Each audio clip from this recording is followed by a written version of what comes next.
nice.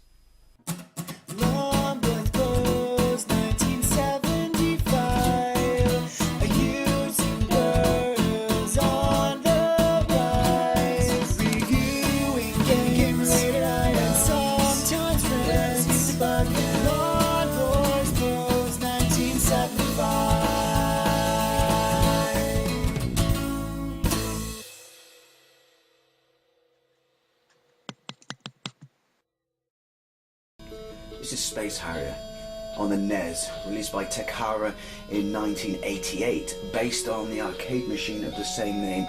It says 86 there, I'm pretty sure it was 85. I remember seeing the arcades in 85. Now, yeah, this is kind of, I thought I'd do this out of interest because I've played it on the Spectrum.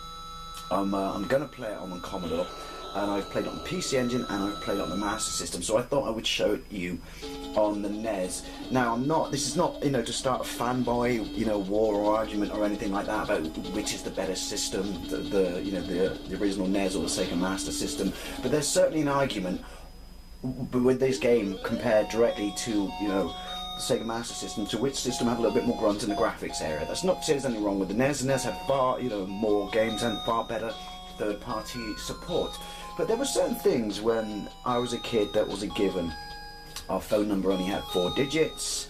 Saturday morning kids TV absolutely rocked, mainly thanks to sort of Transformers, and Sega games never appeared on a Nintendo system. Imagine my surprise, and I've talked about this before in my Shinobi video for the NES. Imagine my surprise when I first went to Boston to stay with my dad's brother for 3 weeks. Not just me by myself, the rest of the family came, and we walked into, because they had a NES that was like his oldest kid who'd left the house at that point. NES was still knocking around in the basement, so he took us to Blockbuster and rented us some games, and I walked in and I saw this, an Afterburner on the shelf, and that was it. My tiny little world just collapsed.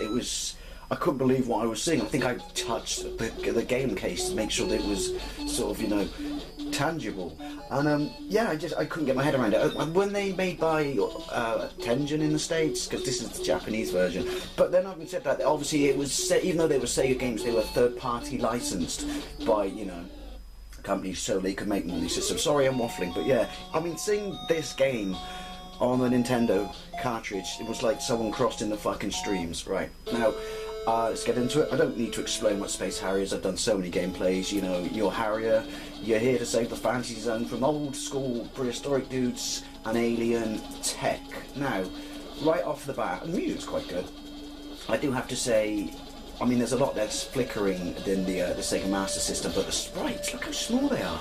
Man, it must really be cold in here. Now, I know size isn't important. Bollocks, size is important. Oh shit. Wow, it's a bit frisky. Well, that's Space Harrier, isn't it? It's frisky. Good rendition of the music. There's certainly a lot less sprites, but in the Nintendo's defense, it does fling around far quicker. I don't know what's, I don't know, it looks like Harrier's not got legs. Someone lopped them off just above the top of his boots. Look. What, no scream?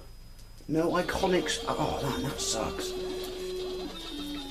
It doesn't matter what version, these are still my favourite sort of, well, not boss, but enemies, the way those little clamshells open and then you just hammer them and they make that brilliant pinball noise.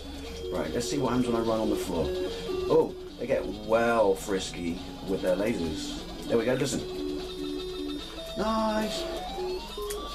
I'm assuming the circular motion which you use to avoid sort of most boss patterns in lasers works on this. I don't know, there's got to be a boss soon. By the time I finish playing this game, I'm going to have Popeye-sized forearms. Yeah. Flying cabbages? Anyone? Again, it must be really cold in here because that dude is tiny. Right, standard sort of, the colour changes, the dragon changes colour to indicate damage as he comes towards you. Now, I know it's very flickery on this actually, very flickery on the Sega Master System, but compare the size of the bosses. Now, this isn't me having a pop at the NES, because I never had a NES as a kid, and I would have killed to, but, I wasn't absolutely loaded, so it, can only have one system at a time. Not counting the Spectrum, because obviously that was bought for us by, my dad. Now, excuse me, I think I'm coming down with something. I gotta say, that has no relevance to this video whatsoever. Excuse me again, maybe it does. That, the Spectrum version, I think is actually superior to this. Just saying is all. Sorry, I'm really not. I was a Sega fanboy, but I gotta grow out of my fanboy stage, because I remember when I, first saw the Super Famicom. As much as I was a diehard Sega fan, I had a Master System and a Mega Drive. The first time I saw screenshots, Super Famicom and its games, and saw, what it was capable with Mode 7 and stuff like that, I jumped ship. I was just like, I guess it's a shallow statement. I was a graphics whore back in the day, and I just thought the Super Famicom looked absolutely amazing. Right. Hang on, you're flying away from me. Weird little sprite flickery thing going on there. Ooh, and some slowdown. He seems to fire a lot less, for a better descriptive term, balls at you than the Sega Master System version. I'll be honest though, I still say that possibly I'm torn. My favourite version, ever so slightly by a nudge, is probably the PC Engine version. And I've said it before, and I said it in my Space Harrier 2 video. I was all gutted that we never got the proper port of the original game on the Mega Drive. I'm getting reckless now because will I get rid of him? Oh, I'm assuming it doesn't have the cheats that I found out thanks to Guru Larry, that you can put continue on the Sega Master System title screen and it will let you continue. Let's just have one more quick go at that. It's good to see that universally it's balls hard across everything. But yeah, I'm going to do a gameplay of the Commodore 64 version, but I want to do the US version, which was made by the same bloke for Elite, but he was allowed to work on it longer, or he could finish it, I should say, because he had very tight sort of time scales, or type schedule, I should say, to make it, or make the release date for it on the Commodore. So he had to drop the checkers out, didn't he? And there were sort of other limitations of sound and music and stuff. And so yeah, when it came to the launch of it in the United States, he got to finish it. I love stuff like that. That's so cool. I guess you could argue that it's the director's cut.